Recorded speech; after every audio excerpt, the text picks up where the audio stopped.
these people cannot live anymore because they are the problem with all artists. They are holding you back. And as you watch me draw this day, learn about the 12 people you must kill in order to be an artist. And the worst part is, they all live in you.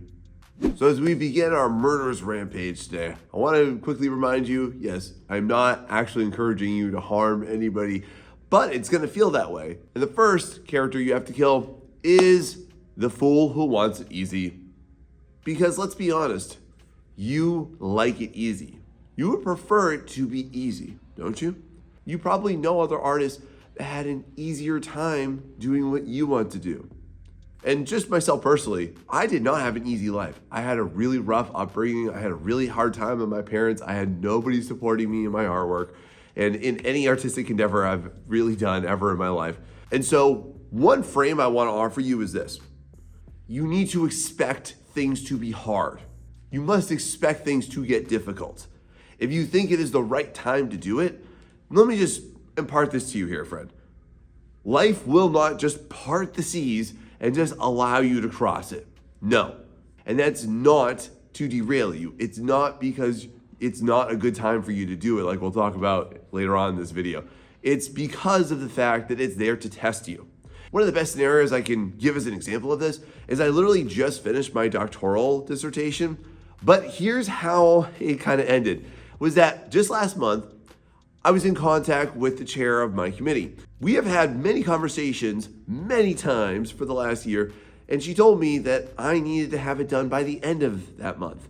Well, at the beginning of that month, she told me that no, I had to have it defended by the end of the month. She needed it as soon as possible. And I had this mini crisis moment because I had planned to have 4 weeks for this. And I said to her, okay, well, I think I can get it to you in about 2 weeks. Like, it's gonna suck, but I'm gonna do it because she also told me if I don't do it then I have to wait another year to graduate. And I was like, heck no. I got that done in 4.5 days.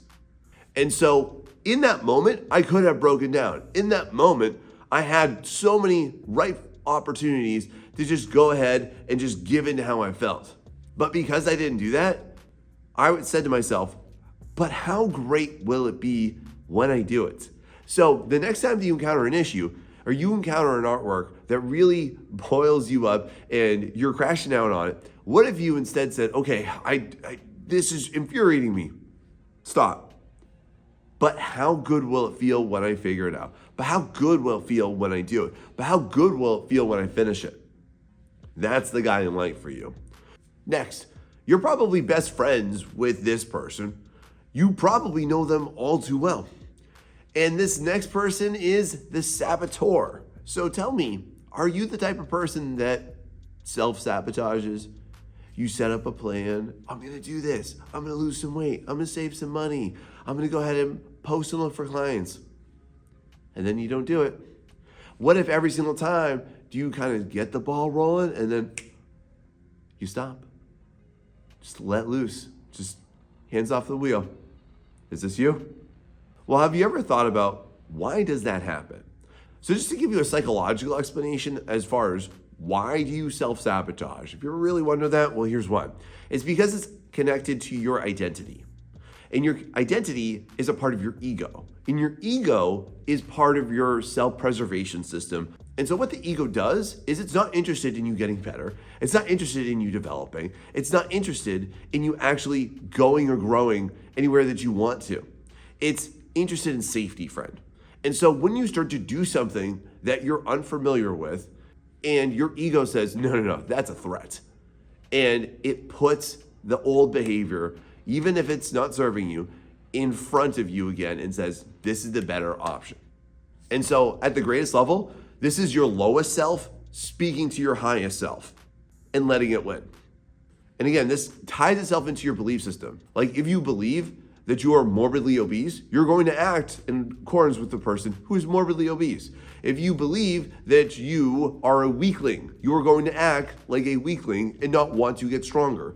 If you believe that you're stupid, then you're going to act like you are stupid. This ties into what's called your paradigm or your overall belief system.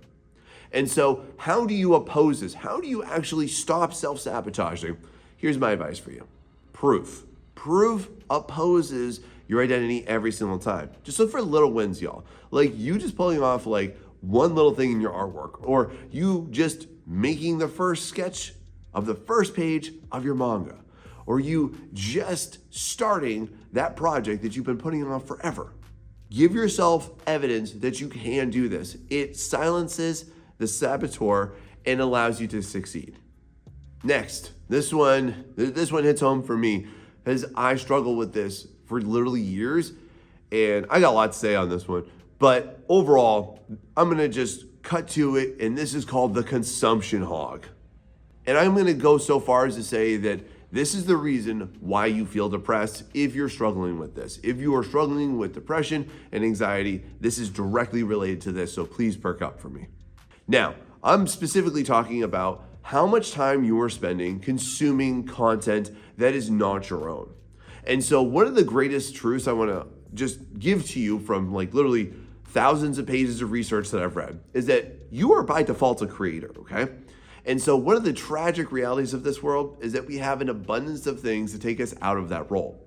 We have beliefs and mindsets and opinions of people that don't matter. And on top of that, you literally have an overabundance of media to go ahead and distract you from your role as a creator, friend. And if you're an artist, you know what I'm talking about. You're meant to be a creator, but you're also being taken away from it all the time. And you're trained to be a media addict from the time that you are born. It's sad. And maybe you don't like that word of an addict, but I'm just gonna go ahead and put it out there for you. You are. We all are, to a great degree. Like myself personally, I'll identify as that because literally like through all of my teenage and my young adult years, I was really addicted to video games. Like to the point where nowadays I look back on, and I don't even know why this is a functioning game. You know, some games will like show you how much time you've spent on it. I could just think to playing Elder Scrolls for like 150 hours. And nowadays I look back and I'm just like, man, like could I have gotten like half of that time back in my life? I'd be a better artist at 75 extra hours. Have you ever stopped and considered like, wow, that log game time? That's not, I don't know why I'm proud of that anymore. Like that's something that I could look at and say, maybe I don't want to erase that experience, but I could have done more with that time. And like it's so bad and sad when I think about it because there's like no point in anyone's day in a modern society where you're just sitting around going like, man, I wish I had something to do. I have nothing to do. I have nothing to do and nothing to watch and nothing to play, nothing to entertain myself with. No, you can find billions of things to do at any point. And that's the problem. And so what I want to encourage you with is this frame. What if games are actually training you to be a great creator, but you're not? Like if you think about all the cool stuff you do in games and then you don't do it in real life, why are you not doing more main character stuff? Now that I'm getting like excited about this, like, do you think I should make a whole video on this? Because I kind of like this topic a lot, especially as somebody that struggled a lot with this. A lot of depression, anxiety is gonna peel away because of the fact that you're stepping into your role. You are being the main character, not playing as a fake main character in your life. And you are actually embracing your destiny as a creator. Can you do that? Moving on, the next issue you have to struggle with is the fact that you haven't hit that like and subscribe even though you've been watching me, y'all. Whether or not you're new or returning, I know about 70% of you don't. So if you could please go ahead and do that, support my little channel here. And if this is helping you, please share with somebody that you know, because I know a lot of artists struggle with all of these, myself included. And so if you also are really enjoying this, please hit that hype button just to go ahead and tell YouTube's algorithm this is a good one. Please help share this with other artists to help them out too. And that's a great way for us to roll into this next very serious topic. All right, next. This is one I used to do too. Have you ever said to yourself, it's not the right time. I'm not ready yet. I can't do it because it's not the right season of your life. And this next person that you gotta kill, this next character flaw in you, is the idiot waiting for the ship to pull in. And I get where this comes from, and I used to do it too. It was never all of the right circumstances. It was never the right time for me. And so a lot of times what we tend to do is we tend to put things off for the future. And what the future does is it offers us false security. It is always safe in the future when it's hectic right now. When things are chaotic in this moment, we look to the future to say, it will be better. Usually what happens is that things sustain themselves. There's a good deal of certainty that in 6 months from right now, you're gonna be in the same or slightly lesser degree of chaos or an increased degree of chaos right now because of the decisions that we are making right now. And I think about this in terms of like, I'm somebody who's been a freelance artist for 10 years. I never waited for an audience. I just did it. And that was the best decision of my life. I'm also somebody too that didn't start a YouTube channel in like 2018 and then explode in 2019 when COVID hit. It wasn't the right time when I started mine in 2021. I still did it. I also didn't wait until I had millions of people watching me to go ahead and start my Art Mentorship. I just did it. And that's also been a fantastic experience for me. And if you want to learn about my one-on-one mentorship, by the way, go ahead and check it out down below in the description. Here's a big thing too. Because again, if you're going to use the excuse of time, let's really use time to our advantage. What's it going to be like in 5 years if you're in the same exact place as you are in right now? What's it going to be like in 5 years if the only difference is in 5 years you are 5 years older with the exact same stuff that you have in your life right now, no different? How good or bad would that be? So if you're waiting for the ship to pull in, friend, it ain't gonna. You're just gonna watch a lot of other ships sail right by you. Moving on, let's talk about a really demonic entity. It's one that you're gonna deal with all the time. I'm gonna say it's one that a lot of people, probably way too many people, have festering inside their souls. And this one is called the fearmonger. Are you somebody who's right now like, oh, well, I can't be an artist, or I can't go into the profession, or I can't get clients, or I can't get better, or I'll never beat AI? It's a great topic to talk about right now, right? And so, yeah, you've got no shortage of different places and spaces that you could go into that would support that philosophy. And then what the fearmonger does is it gives you so many fears that seem so real to you. And you have so many reasons to not start, to not do this, to not make that, to not sink into this. And you know what? Let me just say it. You're so right. And you're so smart. And everything you're saying is 100% true. Because you believe it. Not because it's actually factually true. There's very few facts that are true and not true. Like you can't fly without an airplane. But other than that, there's very few truths in this world.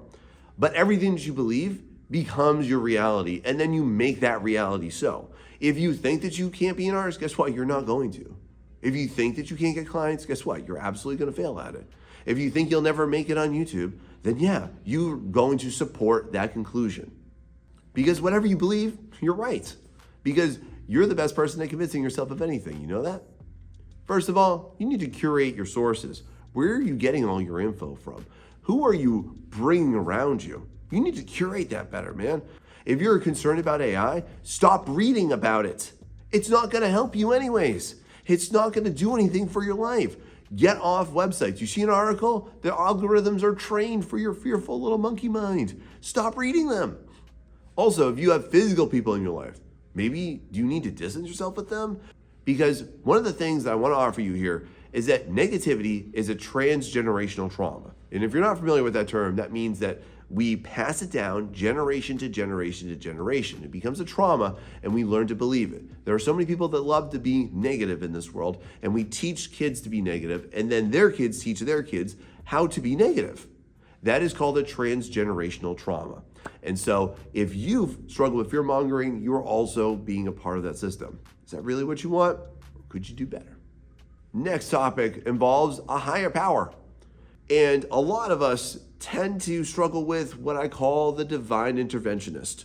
And so tell me, do you believe that it is just not your calling? It's not your place. You were not put on this earth to do this.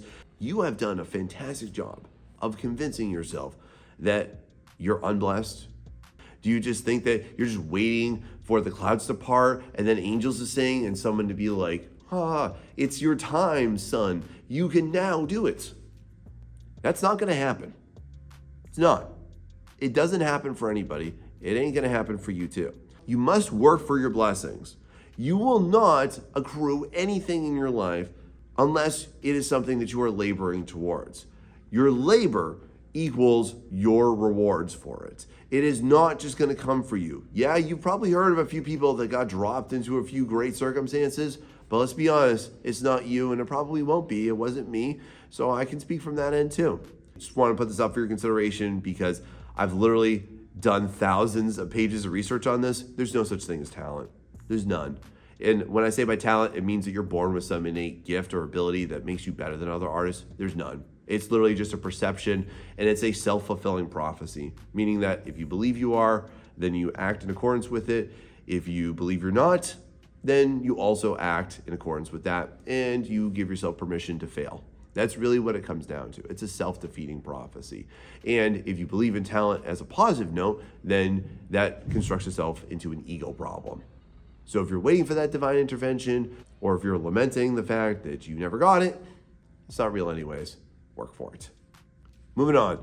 Let me talk about my friend here that I have been encountering for a long time, and I see this especially with y'all that have our businesses. This one's gonna hit home for you. This next character flaw you have to kill is called the busy beaver. Are you somebody who, like, for example, you have a super long queue, you have a big wait list? What does that serve? What do you get out of you actually having an enormous amount of tasks to do, or you having a lot of clients? What does that do for you? Well, you've constructed and you've built this monumental validation factory. And so I see this all the time with artists that like price themselves super cheap and then have like 20 people long queues, which is ridiculous, by the way, and not a smart way to go about it. That's why I teach you better on this channel. And what you've done there is you just constructed an artistic sweatshop for you. And it doesn't make you feel good. It just somehow validates you so that somebody paying pennies somewhere around the world says, here you go, here's some crumbs. And you go, I feel good. I feel okay with myself. Yes, I can be an artist. Maybe you never got that support like me. And I've been there too. I started as a cheap artist. Doesn't make you feel good, especially long term. You're just gonna burn out, friend. Please divorce your self-worth from getting lots of work. It's not gonna fill you up, friend. And it can disappear at any point in time. And for y'all that are go ahead and, again, that artistic sweatshop factory that you made for yourself, man, that's not gonna last. You're gonna burn out. It's gonna suck. I know how that feels. And so you want to avoid that by, again, putting most of your worth and most of your satisfaction, which you want to transform it into you just working towards it. Like, it's fun for you to make art. It's fun for you to go ahead and work on creating content. It's fun for you to work on your manga, regardless of what your progress is on it. Once you go ahead and you just start to build this awesome relationship with yourself and your work and your art, life changes for you, because that's what happened with me, and it'll happen with you too. Now, I'm gonna talk about one of my favorite people that you gotta slaughter, and I'm talking about you who feels like you don't belong. You'll never get there. It won't ever be you. Have you ever been in the room and you just feel like an alien? You feel like a stranger? You feel like you don't belong? And so the next person you gotta kill is the fraud. And this is the person that lives inside of you telling you all the time, no, you're not worth it. Can't do that. You don't belong here. This isn't you. What are you doing here? Do you struggle with that? And I can just think, like, so many times in so many places in my life, have I been the person that always feels out of place? Always feels like I don't belong here. And I want to just put that in perspective. You will always, when you're stepping into something new, always feel like a fish out of water. You're always gonna have other people that make you feel outpaced. You're always gonna feel like the stranger in the room. You're always gonna feel like there's somebody bigger and badder than you. And that will never go away, friend. And then if you're not careful, this will also pair itself with its best friend for the fraud, is the saboteur. Now you have a reason to go ahead and get back into your bad habits. Be the newcomer. Be the idiot in the room. Be the person who feels like they just don't belong. But do that for 3 to 6 months. You cannot evaluate your efficiency nor your place in anything if you have not consistently existed there for 3 to 6 months. You got to swim with bigger fish, okay? If you are relegating yourself to a super small pond where you just feel comfy and cozy, you're just wrapping yourself in a warm blanket of complacency. And we'll talk about why that's a big issue in a minute. But one of the best things I ever did was I started to reach out to bigger people than me, to bigger YouTubers than me, to bigger artists than me. I started to join mentorships, and I always felt like I just didn't get it, and I didn't understand. But that has been the most rewarding experience. It was worth every minute and every penny that I spent in those spaces and places. Way better than anything you're gonna invest into stupid things that don't matter in your life. So please make yourself your biggest investment this year. Make sure that you are gonna put more time into giving yourself a reason to believe instead of giving yourself a reason to fail. All right? This next one gets me excited because I talk about this a lot with my one-on-one mentorship clients. I also really have learned to embrace this person. And this is gonna be the unrealistic idiot. So tell me, you ever been told that it's unrealistic? And y'all, I want you to learn to love this philosophy, okay? This has been one of my guiding lights.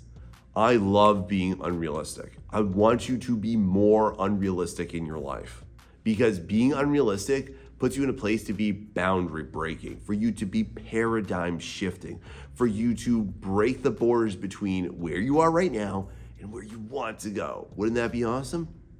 I can just think of so many times, like my family did not believe I could do this. And the way that you get past the unrealistic idiot is to continue to work towards it to the point where you have undeniable proof that it can happen. Like my family did not believe that I would make it in my art career. I did. And then too, even just like when I started this YouTube channel, I told my wife like, hey, I think I want to start a YouTube channel. And she expressed some doubt to me. And she did this lovingly because she thought that it would take too much time away from the family. And I said to her, okay, I get that. And I promised her, this will not interfere, will only enrich. And now, 2 years later, she literally said to me, Sean, I was so wrong. This is one of the best things you've ever done in your life. And I'm like, yes, that's awesome. And that was because I was unrealistic. I started a YouTube channel, not super early, not right before COVID hit. I didn't wait for the right time. I just did it. When you start to feel like doing something that feels unrealistic, I just want to put this out there. That is like your greatest future self telling your soul, I need to do this. This is a great thing. This will produce many beautiful, delicious fruits for your life in the future. And you need to listen to that voice more often. And so if you struggle with being unrealistic or telling yourself that you are unrealistic and therefore can't, here's my strategy. Instead, ask yourself this, how do I make this more manageable? I hate the word unrealistic because reality is totally subjective. So ask yourself, how do I make this manageable? How do I manage this project or this goal or this interest that I have? How do I manage that so I can accomplish it? Focus on pulling your ideas faster and putting into an action. Any type of action is better than inaction. Here's how I want to reframe this for you. Act first, consider second. Once you go ahead and you prioritize action, you also prioritize results too. So be more unrealistic, my friend. It's a big superpower. The next victim of your slaughter most definitely has to be this person, because this next personality trait is so incredibly rampant amongst artists. You see, there's almost like a romanticized version of this person. And I want to go ahead and denounce it because you have got to kill them. And this is the broke beggar.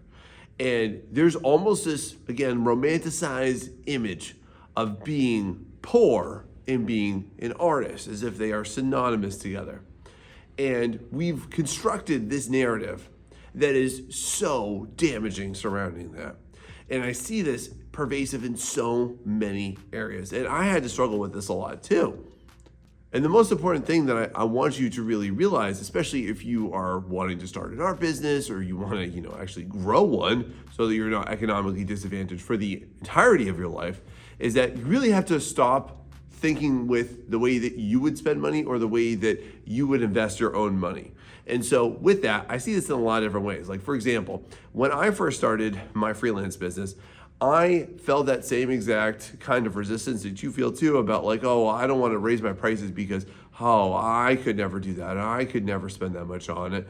And then there's also like further poverty mindsets where there's a group mentality that gets very vicious. Like you might have a group of art friends who in some way, or passive aggressively even, shame you for your success or wanting greater success. Who do you think you are for charging that much? Who do you think you are to actually try to get that many clients? Or who do you think you are to try and make it when the rest of us can't? Like even just from, again, another art business perspective, there are a lot of people out here that think that they need tons of clients at super cheap pricing. And that just helps to keep you poor. And so what I want to just kind of represent you with is that the line between you being stable and unstable economically is much more clear than you might think it is. And it is not a physical barrier. It's a mindset. It's about a consideration about how you approach things and where your restrictions come from, the ones that you place upon yourself. And the other thing I want to present to you is that poverty itself is a transgenerational trauma, which again means that you teach it from generation to generation from generation. And so the biggest thing that I see about this is that poverty breeds hate.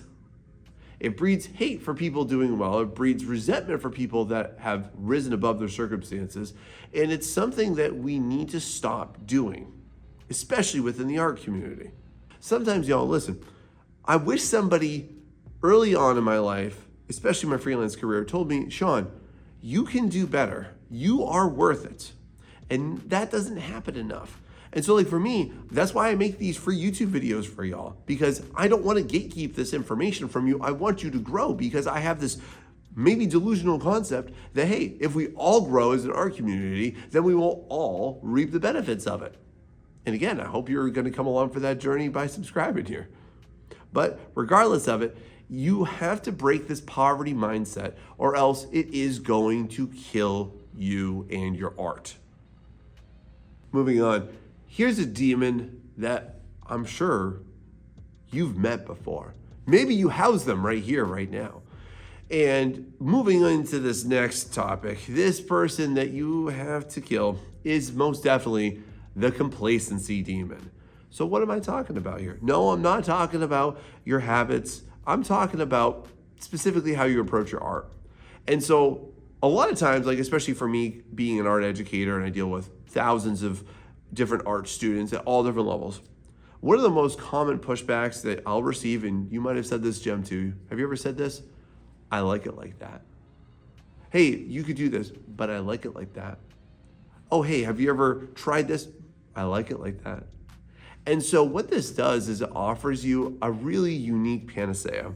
It euthanizes you to seeing any type of potential in your art. And I see this so much with young artists. And I'm not hating on them because I was there too. I've said this line many times. But I want to let you know that this statement is literally the thief of all progress. This is you literally just stonewalling saying like, nope, not happening. Not me, bro, not today. And it's from this, my personal experience in it, and then also hearing it so much that I've just discovered that I really believe that all artists are selfish. And that's not a bad thing. Because we have to explore ourselves. We have to like do things that are of interest to us. But this is just like the peak of that selfishness. You just do not want to move. You're afraid of what could happen or that it could mess it up or you would overwork it or anything like that, right? But if you're that type of person that every single time that you get feedback or that you consider doing something, you're like, nope, I like it like that instead. Here's a quote that really rocked my world. You are the product of all of your choices. Like right now, the way that your life is in this exact moment is your fault and the product of all of your choices. The ones that you keep making and the ones that you make subconsciously too. Your life right now is the product of that. That rocked my world the first time I ever heard that one. And I started to look at that, not through like, oh, blame and shame game, but through the lens of accountability. Like, wow, man, that's so true. That is absolutely the case. And if you're that type of person that you think that you can't grow or that you shouldn't grow just because you like things the way that they are, just remember at one point you also like pooping in your pants. Hopefully you surpass that one. The thing I want to let you know as somebody that studied this to an absurd level is that growth does not occur in absolute freedom. Growth occurs in restriction. And this is one of the things, again, like art students hate. It's like, oh, I don't want to be told what to do. I don't want to do this project. And yeah, there's some really lame projects. I'll admit, through some of my peers that are in the art education sphere have really bad ideas. On the other hand, though, you pushing yourself to say, okay, this is hard. How do I make this happen? This is why I enjoy working with clients, by the way. And this is an attitude you have to have if you want to work with any client. Privately, commercially, anything, is you have to be able to receive an idea and say, how do I make this good. Like one of my personal philosophies, feel free to steal it, is that my client doesn't know the best version of their project until I give it to them. That's been my guiding light philosophy ever since I began this. Please feel free to steal that one, especially if you're in the space too. Be gone, complacency demon. It's time for the heifer to go. Next, let's talk about one of the worst issues that you're ever going to happen. And this is going to be the type of person that you already have in your head, and they're telling you every reason why you can't do it. And you know what that is? It's because you're tired. Oh man, we had a bad day. I'm too tired to do this. I'm too tired to do that. I don't have enough time in the day to go ahead and do this. I don't have the energy. I don't have the motivation. I'm too tired. And so we introduced the tired tyrants. And this is that voice in your head that keeps on telling you that you simply cannot muster the energy to do the things that you want to do. You have these great big goals. Not me. I'm too tired. And what if I told you, though, that you're actually not physically tired, but you're actually afflicted by many other things that give the exact same physical sensation of being physically tired? And just to go ahead and let you know what those all are, I made this whole video for you right here. Go ahead and go check it out. If this helped you, please share it with somebody that you know. Thanks so much and see you next time.